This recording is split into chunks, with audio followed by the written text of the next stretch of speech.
The National Library of Medicine has done numerous studies on the impact of physical fitness and physical movement to the cognitive function of the brain.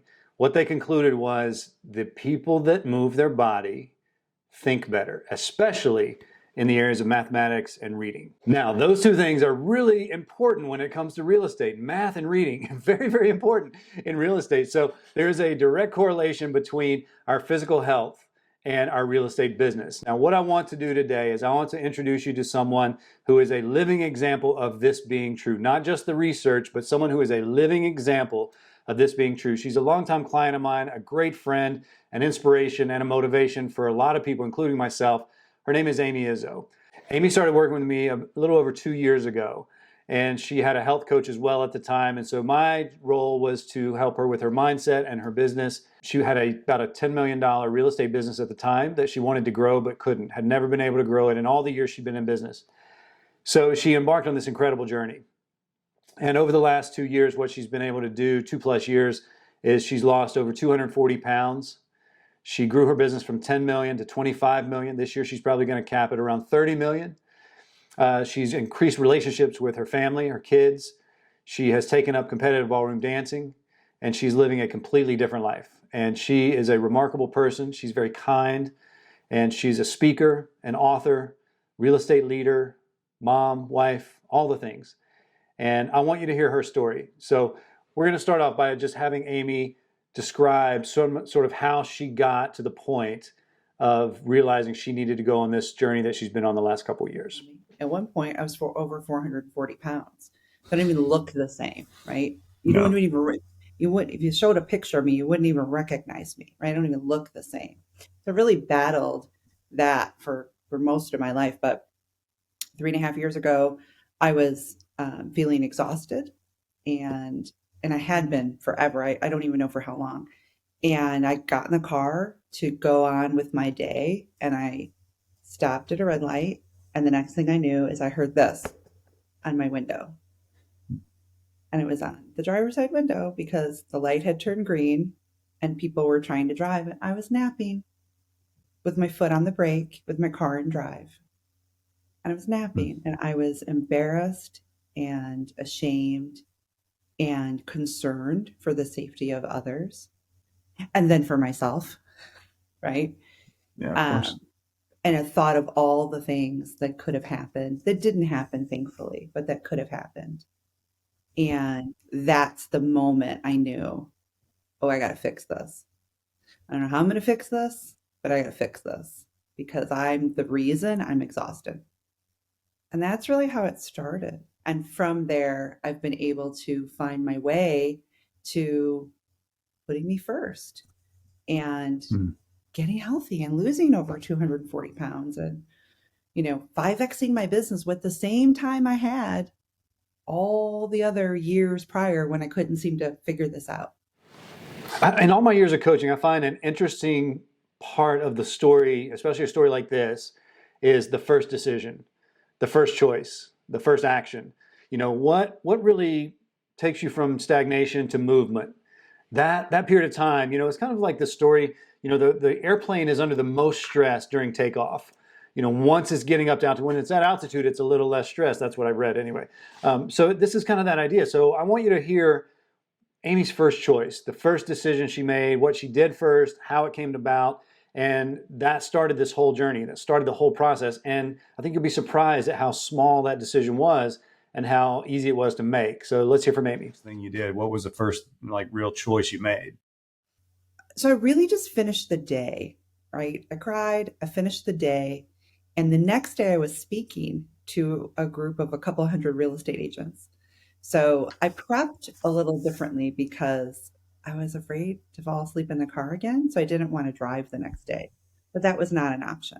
I drove to the venue, and no one knew but me. I hadn't told anybody. I hadn't told my husband yet anything what had happened. I just got through my day, packed my stuff, and drove to my venue the next day. And a friend that was there, who was also on the speaker panel, just pulled me to the side and said, "I'm really worried about you. I think you're going to die." Which is the exact thought I had the day before. Mm-hmm. I'm going to die. I'm falling asleep at stoplights. I'm exhausted, and I'm going to die. And I'm going to be the reason that I die. And she said, you have to take action today. And I'm like, you're right. I do. I have to take action today. What's one thing you can do today? And you'll never guess. No one will ever guess what the first thing I did was. You know what it is, because I've told I you. do. Yeah. I stopped drinking pop. Like, what's one thing you can do today? You've made a decision. You're going to change your life, right? From a health perspective, right? What's one decision? What's one thing you can do today? I said, I can stop drinking pop today. And I stopped October 23rd, 2019. I've never had another soda since. Then I also made another decision. I made a decision I was going to have a weight loss surgery. And I made that decision the same day. And I scheduled it the same day for 2 months in advance. So on that date, I stopped drinking pot and I got online and I scheduled my weight loss surgery for a date in December. So, just 2 months in the future. And I knew losing the weight would be really important for me becoming healthy. But I didn't think I could do it without a weight loss surgery. It was that painful. I knew clearly that it wasn't going to solve it, but I also didn't have the confidence, the self-esteem, or the self-love to understand that I could get there without it. So I used it as a tool to get started. So when we talk about business growth, some people want to go from 5 to 10 million in production, 10 to 20 million, whatever it is, or we talk about significant life change like Amy's been through. One of the things that we really hone in on is behavior. Behavior is very different. If you have a $10 million real estate company, your behavior at 25 million is very, very different than at 10 million. If you weigh 400 pounds, your behavior at 200 pounds is very, very different. If you feel successful, your behavior is very different than if you don't feel successful. So I think behavior is a cornerstone of the progress that we're trying to make. It really, if we want to move the needle, it is look at our behavior. Is our behavior supporting our vision for our life, our vision for our business, for our relationships, for our children? Is our behavior supporting that vision? I think a lot of times we have this desire and we set a goal, we put it on the vision board, but then we don't have any behavior that resembles that desire. It doesn't support that desire. And that's why it doesn't come to fruition. That's why our vision board, the things stay on the vision board. I think last year I got a call around December from a client, a different client, and she said, I just looked at my vision board and it's all come true. It's all real. I've got to make a new vision board. And I just felt so incredibly moved. I was so emotional. I was like, that's what we're working towards. Your vision board is not to keep this carrot dangling in front of you. Your vision board is so that these come to fruition. But in order for that to happen, we have to change our behavior. So what I asked Amy in the next section is I said, let's zoom out. And I think I said that exact phrase, in fact. Let's zoom out. And how is your behavior different at each point? At 400 pounds and 10 million versus where you are now and 25 million and growing, how is your behavior different? Because that is really the difference. It really comes down to all this was possible due to behavior change.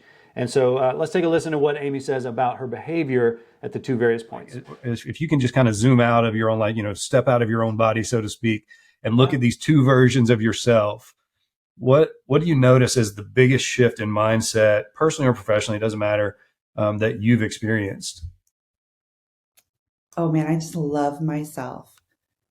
And I just love myself so much more. Even the parts that I don't like. Right? We all have things that we love. We all have it. Things that we want to change, want to improve, we don't like about ourselves, whether it's physically or personality or whatever. So, I mean, that's been, just learning to embrace who I am. Mm-hmm. All the stuff, all the good, all the messy, all the bad. I don't know if I guess there's bad. How bad could it be? Right. How just bad kind could of, it be? The silly, to just embrace it all has been the biggest win on this journey. And it has really allowed me to build my confidence. And, we're not talking about that enough as grown people, right? We're not talking enough about not always feeling as confident as we want to feel, and how you can build that trust with yourself over and over and over again and grow that confidence more and more and more and more. No matter how, I feel pretty confident right now, but could I be more confident? Sure. I don't work anymore to run a $25 million real estate business and have time to coach and have time to speak than I did when I was running a $5 to $10 million real estate business, because it fluctuated. And sometimes speaking and I was pushing through kind of the coaching at the time. I was probably working way more and way harder then.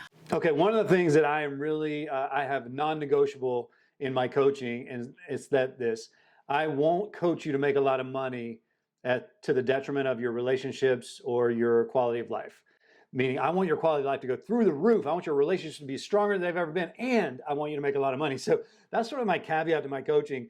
And one of the things that we decided as Amy was going on her journey, she was now at a place health-wise that she could do some things, and she was at a place business-wise where money wasn't a problem. And so she had a conversation with one of her friends. She had a conversation with me, and it was decided that 14-year-old Amy always wanted to be a competitive ballroom dancer. She wanted to dance, and she'd never done that before because she couldn't. And so the challenge was become a dancer. So she called a studio in town and signed up for some dance lessons. Never danced before in her life. That was about a year ago. Today she dances every day. She stops work at around 3 o'clock. She dances every day. She's competitive. She's competing in ballroom dance now. She's inspired her daughter to join her. Her daughter does kickboxing and ballroom dance now, thanks to Amy's efforts.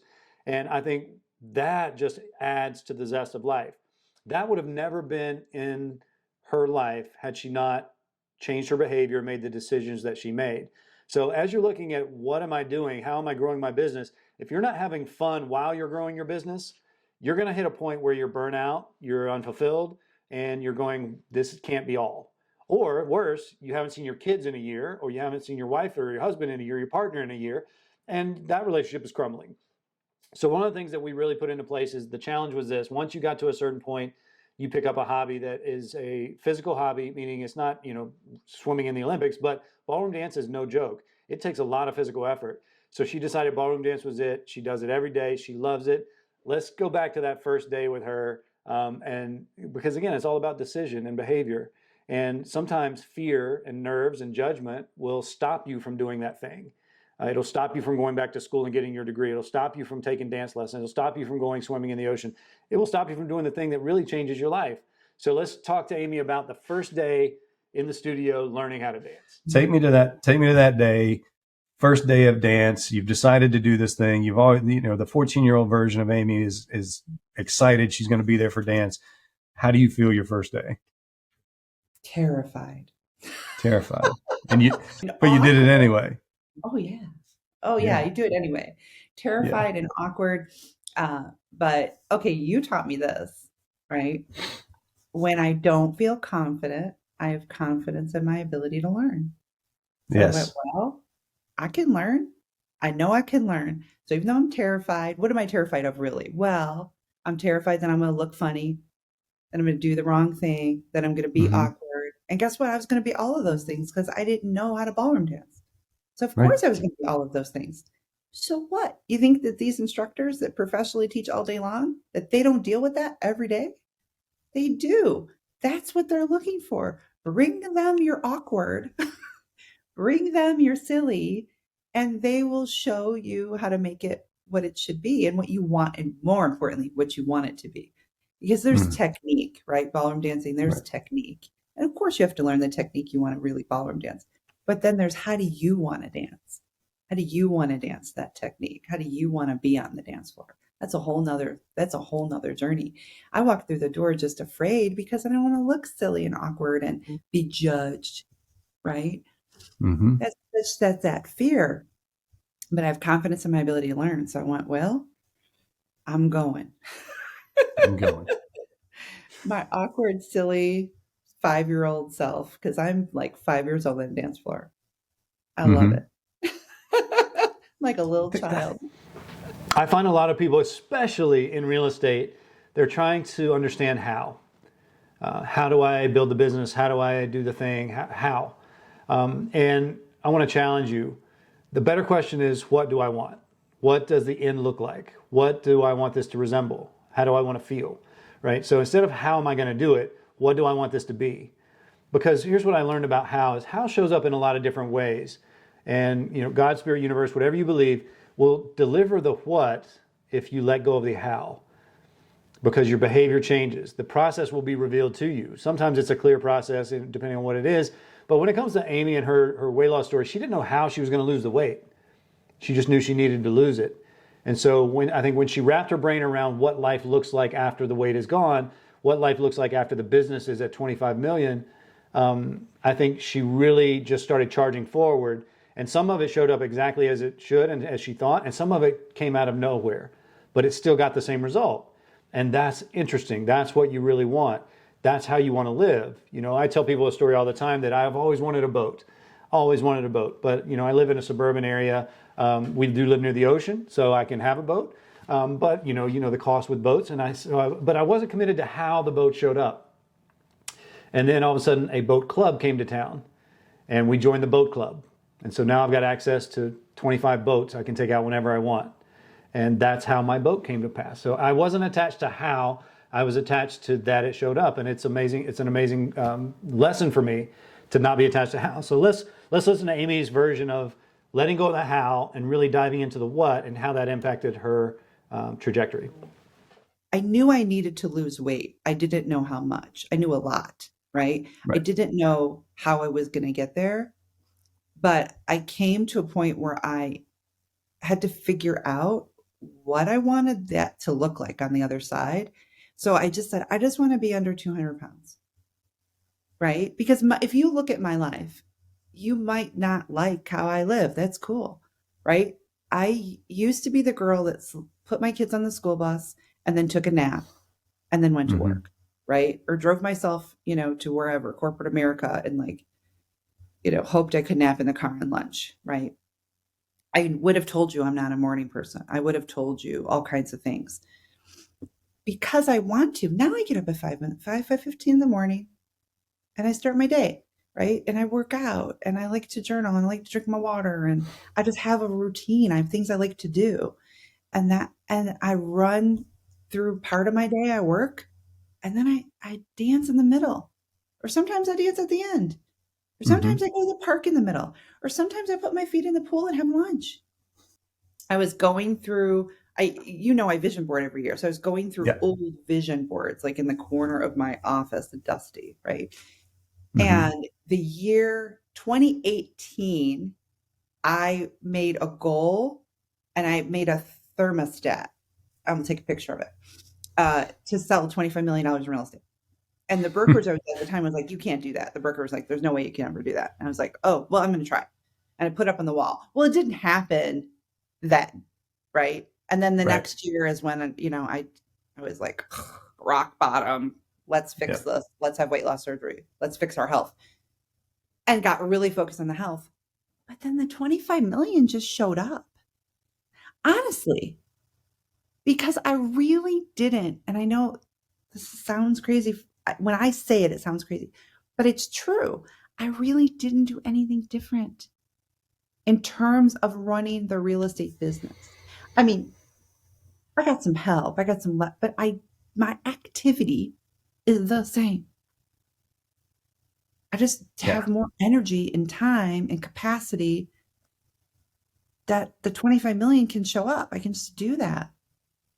I would like you to leave your biggest takeaway in the comments. Give Amy some encouragement, give her a thumbs up, give her any words you might share, eventually how it inspired you, how you inspired other people to do this, but just give us something on your story and your takeaway from Amy's story so that we can continue to spread the word. So I really want you to do that. I will link her social media links in the description of this video. Make sure you're following her. She is kind, she's remarkable, and she helps a lot of people. So make sure you're following her. If you like this kind of video about real estate, I want to encourage you to subscribe and hit the bell for notifications, all the stuff that you know to do.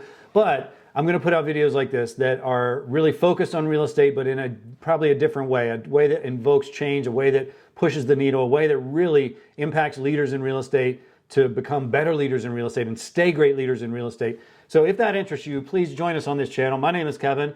I'm an executive real estate coach and founder of Next Crest Coaching. Thank you for being here. Really an honor. And any support you can give this channel would be much appreciated. If you have story ideas, please reach out to me. I'd happy to look at them and entertain them and make a video on them. So hope you have a great day. Go find your next crest.